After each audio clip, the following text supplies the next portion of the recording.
The relationship between strike committees and the reformist trade union bureaucracy. The reformists select the strike committees themselves, or else endeavor to participate in them. The experiences in Lodz have proven that the acceptance of reformist representatives into the strike committee means the beginning of defeat.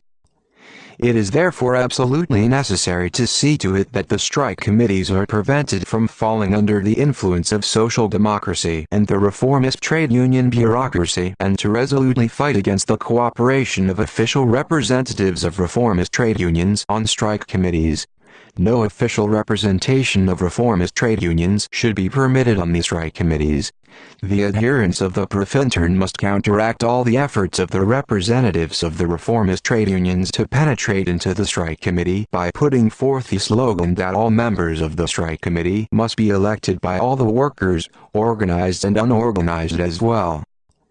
It is also necessary to fight against the efforts of the reformists to limit voting power for the strike committees only to members of the trade unions. If a reformist union is formally leading the strike, one or two representatives with consultative vote may be permitted so that they may report to the committee on the activities of the officials in the union.